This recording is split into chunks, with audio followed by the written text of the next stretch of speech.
The morning sun rose over Seoul like it had done for thousands of years. People walked to work. Children ran to school. Mothers held their babies. Fathers drank their coffee. It was a normal day on Earth. No one knew it would be the last normal day humanity would ever have. General Park Tae-ho sat in his office in Geneva. He was looking at reports about a new space station being built near Mars. His coffee was getting cold. His phone showed a picture of his wife and daughter smiling in front of their home in Seoul. He smiled at it. He would call them tonight. Then the sky broke open. The first plasma blast hit Seoul at 8:47 in the morning. The second hit Mumbai 3 seconds later, then Chicago, then Sao Paulo, then London, then Tokyo. Fire fell from the heavens like the anger of God's Park. Tae-ho watched his screens turn red with emergency signals. He stood up so fast his chair fell backward. His hands were shaking as he tried to understand what he was seeing. Cities were burning. Millions of people were dying every minute, and no one knew why. "What is happening?" he shouted at his officers. "Who is attacking us?" No one could answer. The attacks came from space. From ships that humanity did not know existed, from an enemy that humanity had never met, high above Earth. Admiral Keth of the Velthari Empire watched the planet burn through his viewing screen. He felt nothing. This was his 43rd cleansing operation. The creatures on this planet were primitive. They had no warp technology, no shields, no real weapons.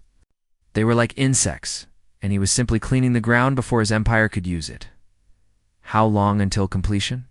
he asked his officer. "6 more hours for full cleansing, Admiral?"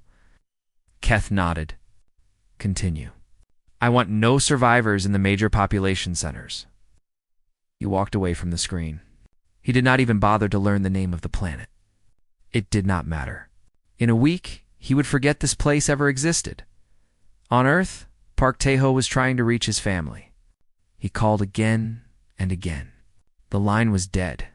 Seoul was gone. 15 million people turned to ash in seconds. His wife, his daughter, gone. He did not cry. He could not cry. The tears would not come. Something inside him changed in that moment. Something broke, and something else took its place. Something cold. Something hard.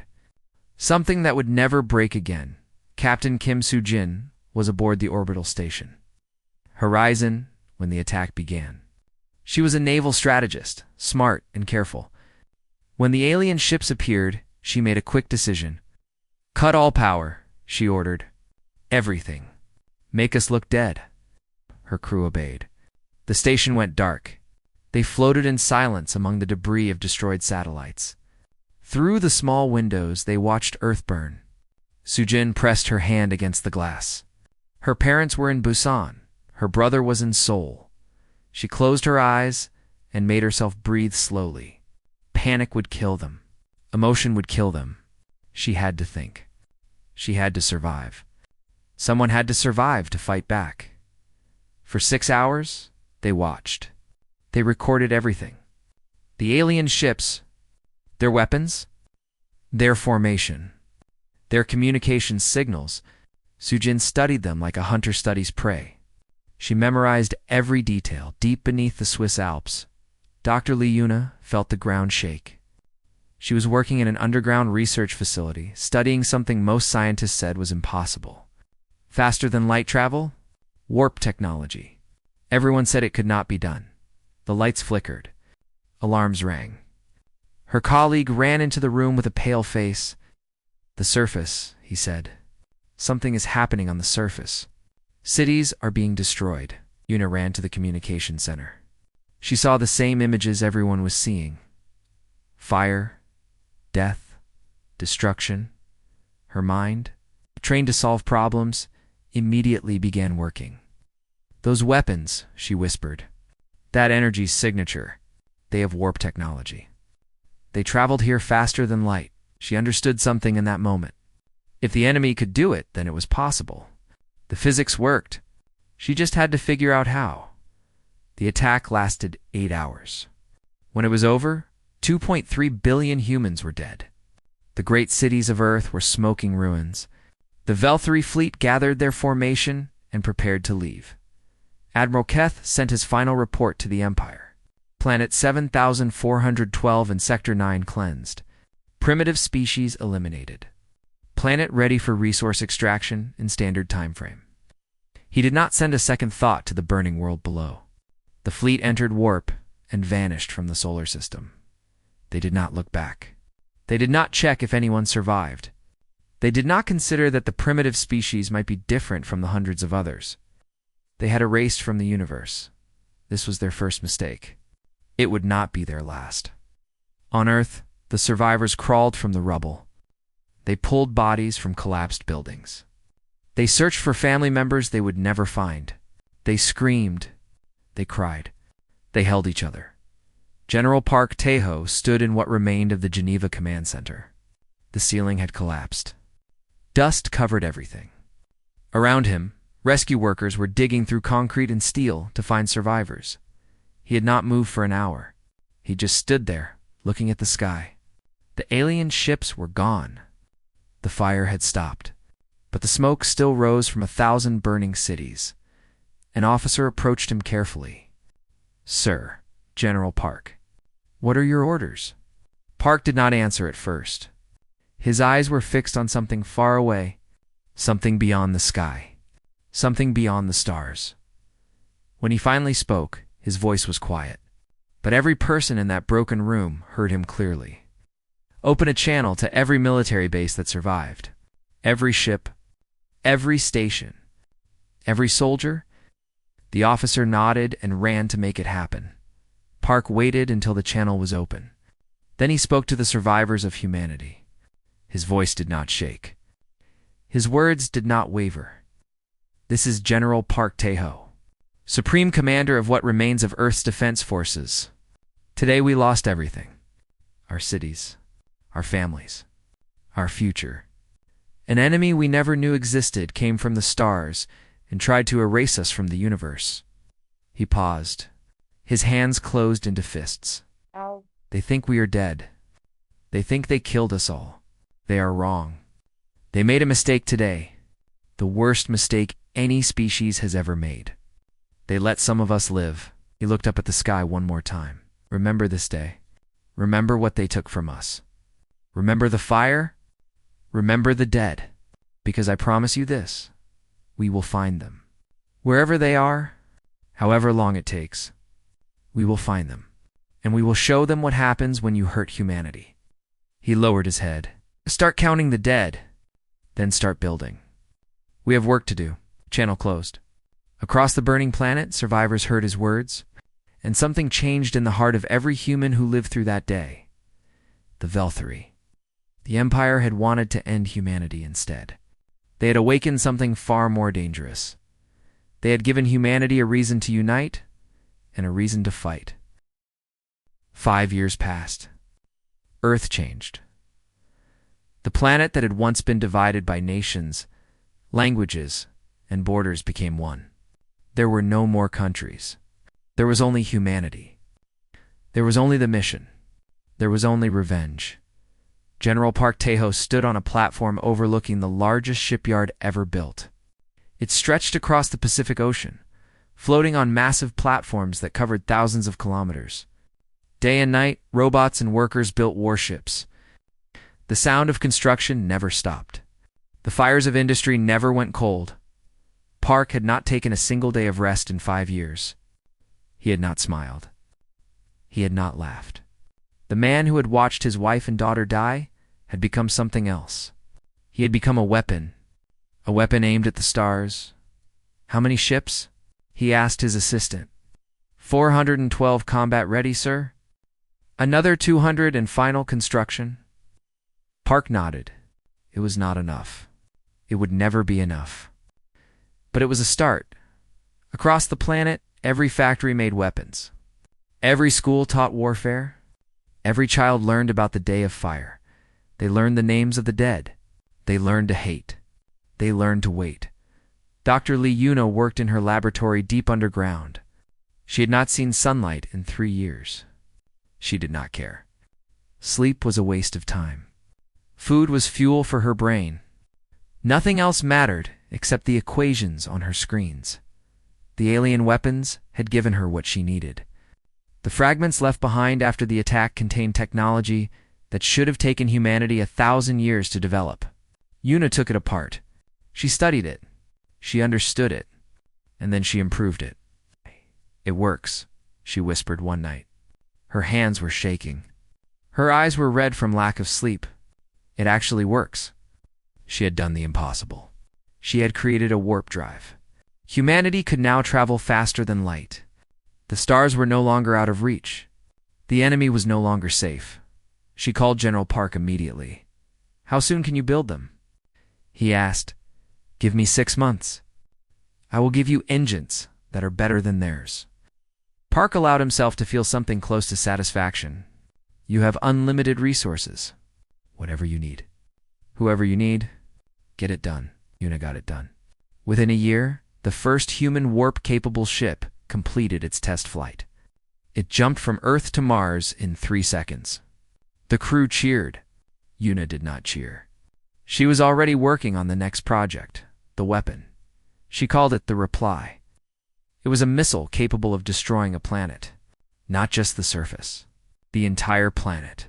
It could crack a world in half and turn it into an asteroid field. She hoped they would never need to use it, but she built it anyway. Because hope was not a strategy, Admiral Kim Soo-jin trained her crews with methods that many called cruel. She did not care what they called her. She cared about results.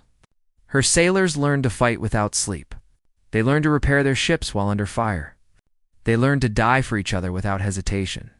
"The enemy has been fighting wars for 10,000 years, she told her officers. "They have experience we cannot match.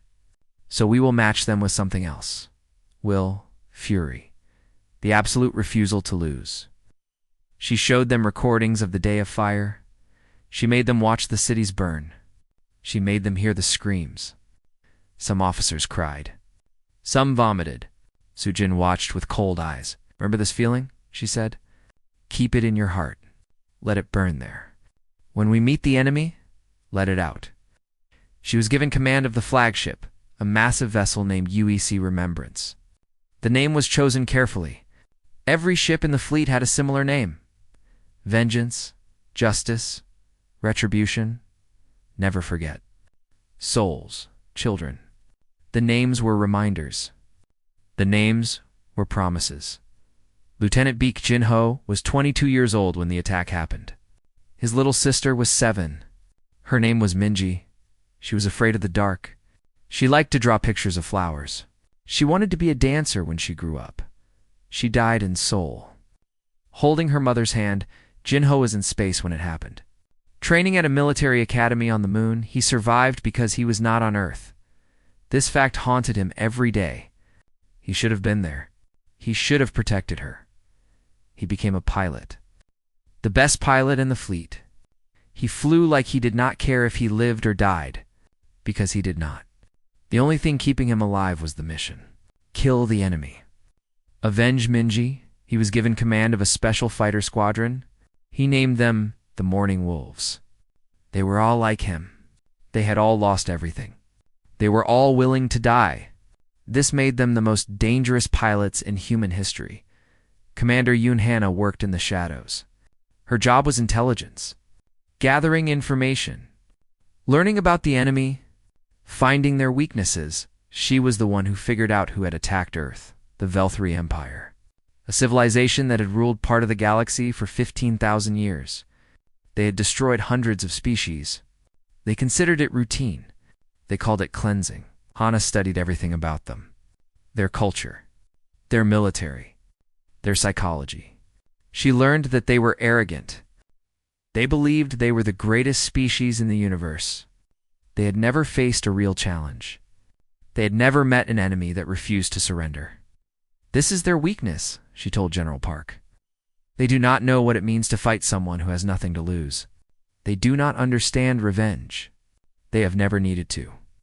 Park listened carefully. "Can we beat them?" Hana was quiet for a moment. "Their fleet is larger than ours. Their technology was better than ours. Their experience is greater than ours." She paused. But I have seen our soldiers. I have seen what burns in their eyes. The Velthari have never faced anything like us. No one has. Park nodded. Then we will teach them. The day came when the fleet was ready.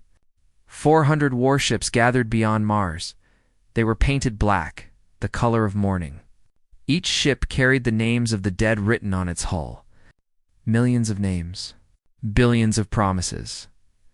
General Park stood on the bridge of the command ship, UEC Judgment. It was the largest vessel humanity had ever built. A monster of steel and fire built for one purpose: war. He opened a channel to every ship in the fleet. Soldiers of Earth, you know why we are here? You know what was taken from us? For 5 years we have worked. We have built. We have prepared. The enemy thinks we are dead. They have forgotten us. Today, we remind them. He looked at the stars ahead. We are not explorers. We are not diplomats. We are the children of the dead. We are the voice of the voiceless. We are humanity's answer to those who tried to erase us. His voice grew harder. Today, we leave our home. We go into the darkness between stars. We hunt those who hunted us. We will find them, and we will show them what their cruelty has created. He raised his fist.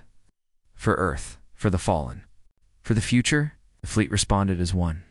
400 ships, thousands of voices. One word, for Earth.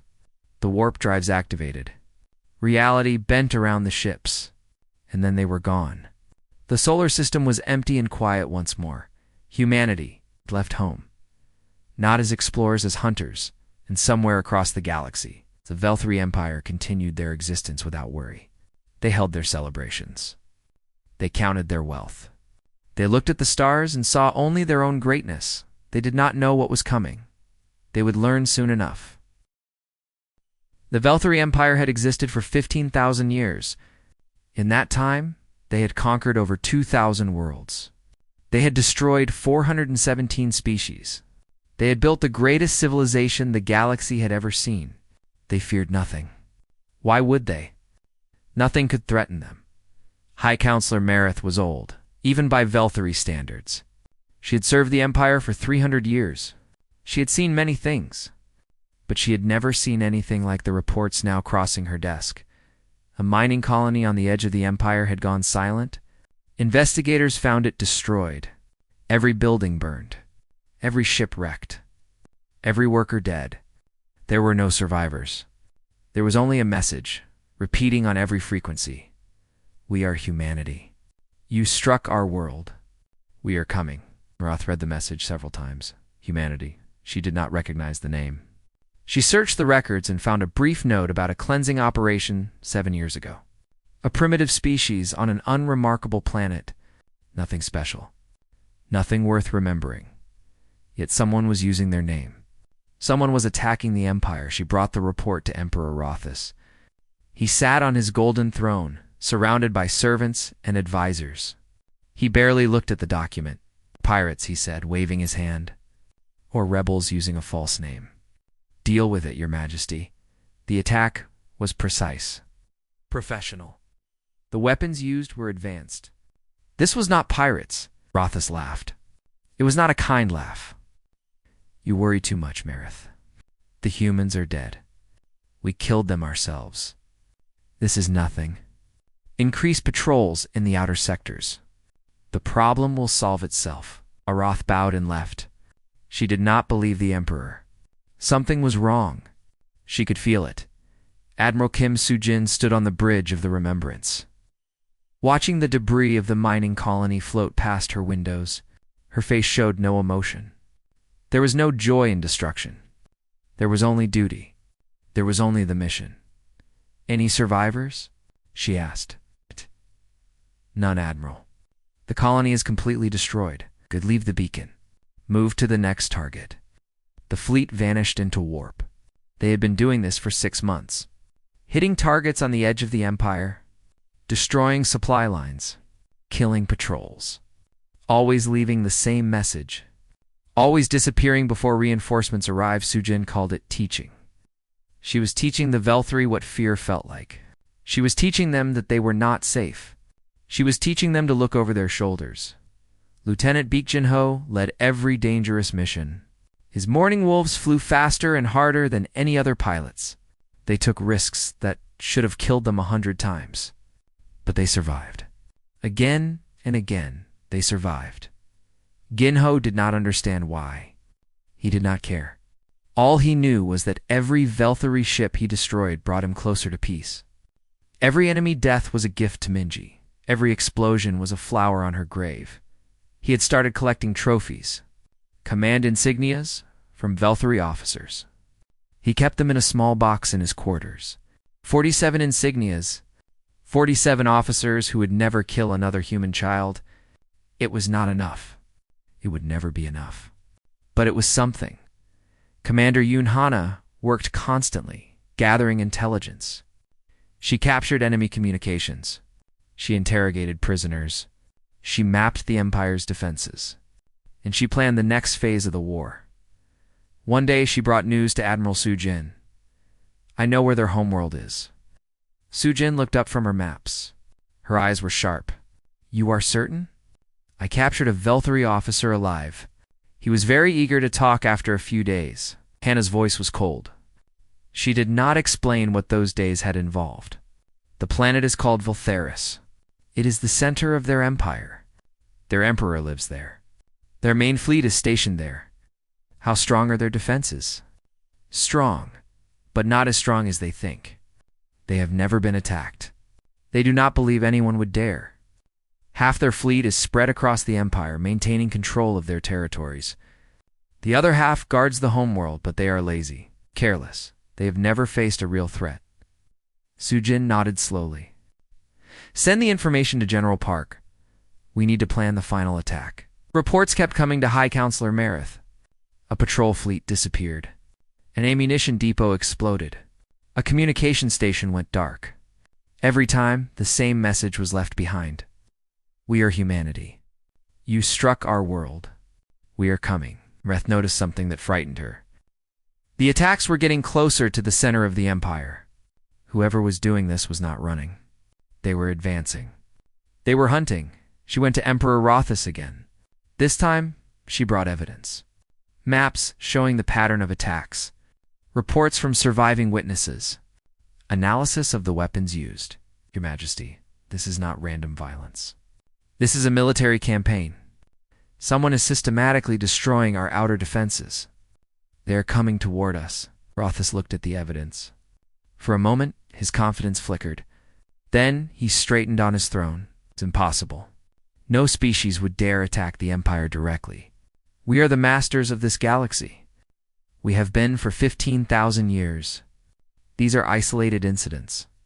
Nothing more. The weapons they use are similar to ours. In some ways, better. How could a dead species have such technology? I do not know, and I do not care. Double the patrols. Triple the garrison at the ammunition depots. I will hear no more of this. Marith bowed and left. She began making her own preparations. She moved her family to a secure location. She started gathering loyal officers. She did not know what was coming, but she knew it was coming. The human fleet moved deeper into Velthari space. They no longer tried to hide. They wanted to be seen. They wanted the Empire to know they were coming. They wanted the Velthari to feel what humans had felt. The helpless terror of watching an enemy approach and being unable to stop them. General Ni Park Tae-ho reviewed the reports every day. He tracked every attack. He measured their progress. They were halfway to the Velthari homeworld. In another 6 months, they would be there. He visited the memorial room on his ship. The walls were covered with names. 2.3 billion names. He could not read them all if he spent his entire life trying, but he tried anyway. Every day. He came here and read as many as he could. His wife's name was Park Yumi. His daughter's name was At. He was 8 years old. He touched their names on the wall. His fingers traced the letters. Soon, he whispered. Soon, you will have justice. Soon, they will pay. The other species of the galaxy watched in amazement. They had been conquered by the Velthari centuries ago. They had been forced to serve. They had given up hope. But now, something incredible was happening. Someone was fighting back. Secret messages began to reach the human fleet. Offers of help. Intelligence about Velthury defenses. Safe places to hide and repair. Some species even sent volunteers. They wanted to join the fight. They wanted to help destroy the empire that had enslaved them. Admiral Sujin accepted them all. The fleet grew. Humans were no longer alone. They had allies. They had a coalition. They had an army. Emperor Rothus finally received reports that he could not ignore. A full battle fleet had been destroyed. Not a patrol. Not a garrison. A battle fleet. 80 warships gone in a single engagement. He called his advisors. He demanded answers. No one could give him any. No one understood how this was possible. No one knew who these humans were or where they came from. For the first time in his 300-year reign, Emperor Rothus felt something unfamiliar. It was small. It was quiet. But it was there, doubt. He ordered the home fleet recalled to defend Velthuris. He increased production at the shipyards. He began preparing for something he had never prepared for before. War real. War, the kind of war where you might lose. High Counselor Marith heard the orders and felt a chill run through her old bones. She looked out her window at the peaceful sky of Velthuris. The stars were beautiful tonight. Calm. Eternal. But somewhere out there, among those stars, an enemy was coming. An enemy that should not exist. An enemy that had been marked for death and had refused to die. She whispered a question to the darkness. What are you? Across the void of space, Admiral Kim Soo-jin smiled. She would show them soon enough. The coalition fleet gathered at the edge of Velthury space. 600 human warships. 200 allied vessels from species who had suffered under the Empire for centuries. 800 instruments of vengeance, floating in the darkness between stars. General Park Tae-ho stood on the bridge of the UEC Judgment. The dreadnought was massive. It was twice the size of any Velthury vessel. Its weapons could crack moons. Its shields could withstand the fire of 100 ships. It was humanity's fist, closed and ready to strike. Dr. Lee Yuna stood beside him. She had come to see this moment. For 12 years, she had worked in her laboratory, building the weapons that would make this possible. Now, she would see them used. The reply is ready, she said quietly. If the battle goes badly, I can fire it at their sun. It will end everything. Park looked at her.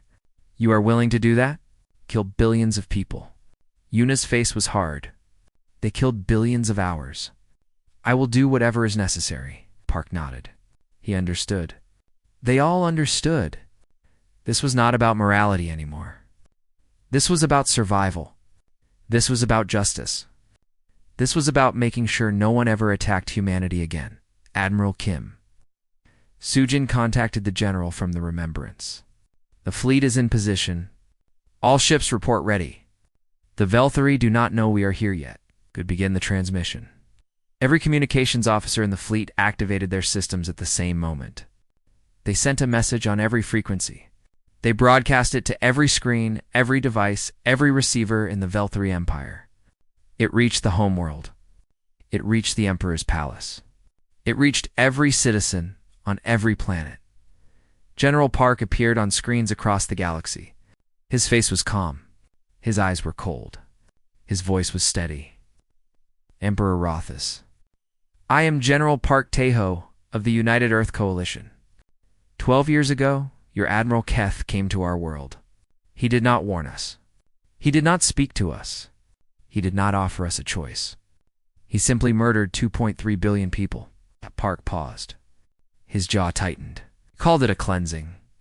You thought you were removing insects. You thought you were doing routine work. You did not even bother to remember our name. His voice grew harder. We remember yours. We remember everything. We remember the cities that burned. We remember the children who screamed. We remember the families who died together, holding each other while your fire fell from the sky. He leaned forward. You struck Earth first. Now, we are coming for you. We have crossed the stars to find you. We have spent 12 years building weapons to destroy you. We have turned our entire civilization into an instrument of war aimed at your heart." The message continued. Every Velthri citizen watched in shock. They had never heard anyone speak to their emperor this way. They had never imagined anyone would dare.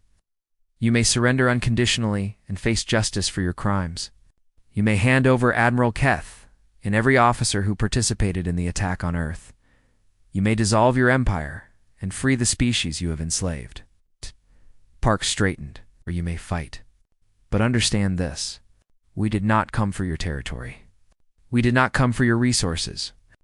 We did not come for power. We came to show you what happens when you hurt humanity. We came to teach you a lesson that will echo through history for 10,000 years." His voice dropped to almost a whisper. "We are the monsters you should have checked for under your bed.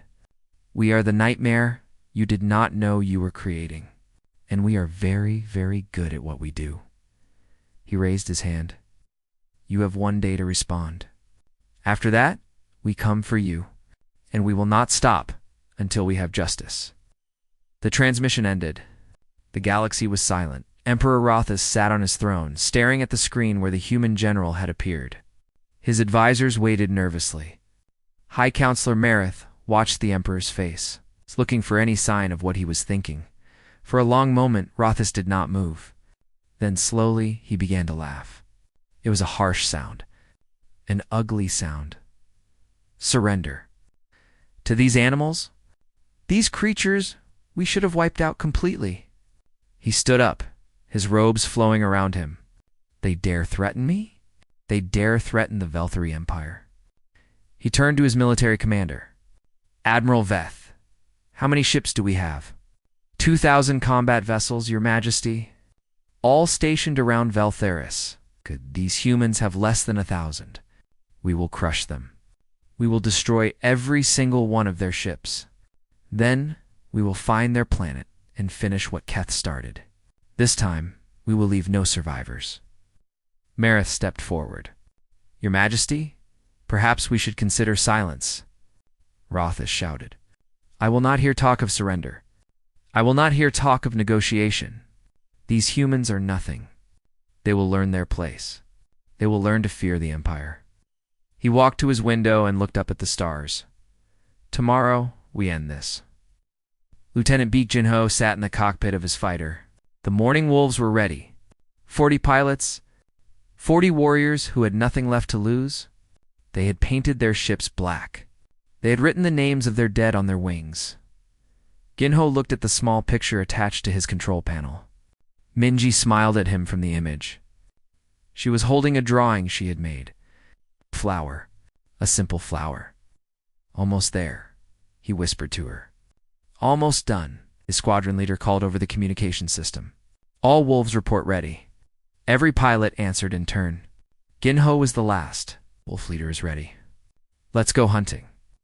Admiral Sujin stood on the bridge of the Remembrance, reviewing her battle plans one final time. She had studied Velthari tactics for years.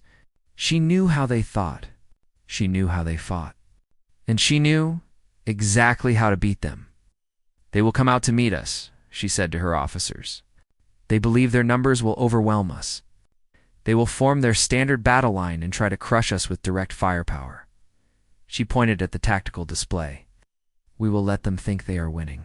We will fall back. We will make them chase us. Then, when they are extended and out of formation, we will hit them from 3 sides at once." Her officers nodded. They had trained for this. They were ready, remember Sujin added. They have never lost. They have never faced an enemy that refused to surrender. They do not understand desperation. They do not understand sacrifice. But we do. Today we teach them. The day passed. The Velthari fleet formed up before their homeworld. 2,000 warships in perfect formation. They were beautiful and terrible, like a wall of death stretching across space. The coalition fleet approached. 800 ships against 2,000. The numbers favored the Empire. The experience favored the Empire. Everything favored the Empire. Everything except one thing. The humans had something the Velthari had never faced before. They had rage, they had grief. They had 12 years of cold, patient hatred. General Park watched the enemy fleet on his screen. So many ships. So much power. A lesser commander might have felt fear. Park felt nothing but certainty. All ships, he said. This is the moment we have waited for. This is why we survived. This is why we built. This is why we crossed the stars. Today, we answer the attack on Earth. Today we show the galaxy what happens to those who murder our people. He closed his eyes for a moment. He thought of his wife. He thought of his daughter.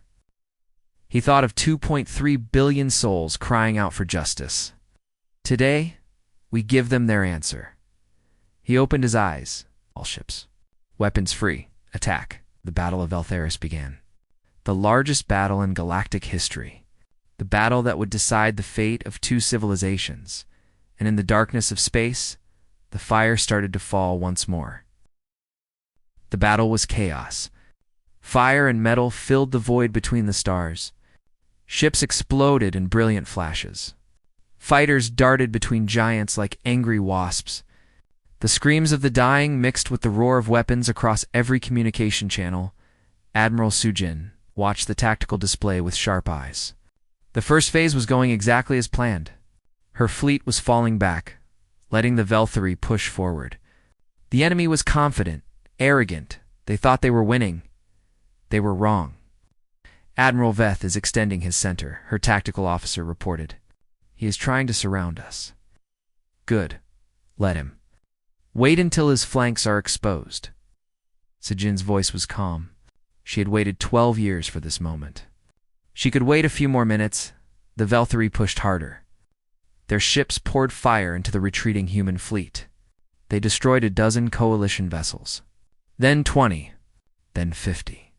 Admiral Veth smiled on his command ship. The primitives were breaking. Soon, this would be over. Then Sujin gave the order. All flanking groups, execute. 200 ships that had been hiding behind asteroids and debris suddenly appeared on the Velthari left side. Another 200 appeared on the right. They caught the enemy fleet in a three-sided trap. The hunters had become the hunted. The Velthari formation broke apart.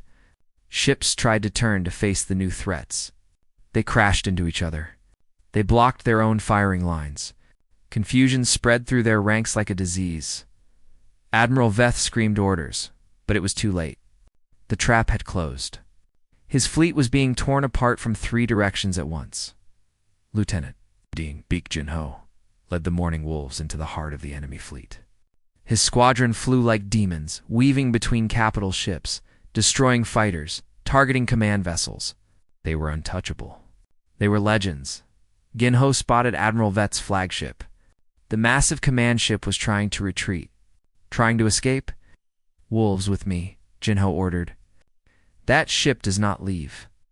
40 fighters dove toward the flagship. Anti-aircraft fire filled the space around them. 3 wolves exploded. 5 more? 10. But the rest kept coming. They were not afraid to die. They had been waiting to die for 12 years. Death was not an enemy. Death was a reunion. Jin-ho flew straight into the firing arc of the flagship's main guns. He should have died. Everyone watching thought he would die. But somehow he did not. His fighter slipped through the barrage like water through fingers. He launched his missiles directly into the flagship's bridge. The explosion was massive. Admiral Veth died instantly. The Velthari fleet lost its commander. They lost their courage.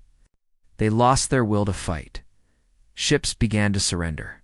Captains abandoned their vessels. The mighty Velthari war machine, undefeated for 15,000 years, collapsed in less than 6 hours. But Jin-ho was not finished. His fighter was damaged. His weapons were empty. But he was not done. I am boarding the Emperor's flagship, he announced over the radio. Morning Wolves, cover me. His remaining pilots did not argue. They followed him toward the largest ship in the enemy fleet, Emperor Rothas's personal vessel, the Golden Throne. Jin-ho crashed his fighter into the ship's hull. He cut his way through with a plasma torch. He stepped into the enemy vessel with only a rifle and a knife. Around him, his surviving pilots did the same. 12 mourning wolves entered the ship. Enemy soldiers waited for them. The fighting was brutal. Close, personal. Ginho killed with his rifle until it ran empty. He killed with his pistol until it ran empty. He killed with his knife until it broke. He killed with his bare hands. One by one, his pilots fell. By the time he reached the throne room, he was alone. His armor was cracked. His body was bleeding from a dozen wounds. But he was still standing. The doors to the throne room opened. Emperor Rothus sat on his golden chair, watching the viewports. Outside, his empire was burning. His fleet was destroyed.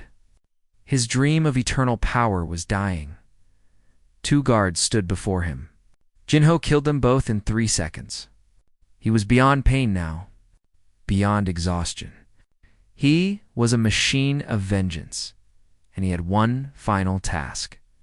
He approached the Emperor. Rothus did not run. He did not beg. He simply sat and watched this blood-covered human come for him. "Why?"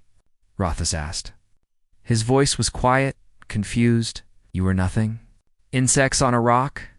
Why would you do all this? Why not simply rebuild and forget? We have destroyed hundreds of species. None of them fought back like this. None of them crossed the galaxy for revenge." Ginho stopped in front of the throne. He removed his cracked helmet. His face was young, scarred, empty. "Because my little sister was 7 years old when your fire hit Seoul," he said. "Her name was Minji. She was afraid of the dark. She liked to draw flowers. She wanted to be a dancer." He raised his weapon. "I promised I would always protect her. I failed, but I can give her this." Rothus looked at the weapon pointing at his head. "You would kill an emperor for one child." Ginho almost smiled. "Almost. You would burn the galaxy for one child. That is what you never understood about us. That is why you lost." He pulled the trigger. The Emperor of the Velthri died in silence. His body fell from the golden throne. His crown rolled across the floor. 15,000 years of empire ended with a single shot. Ginho stood over the body. He felt nothing. No triumph. No relief. No joy.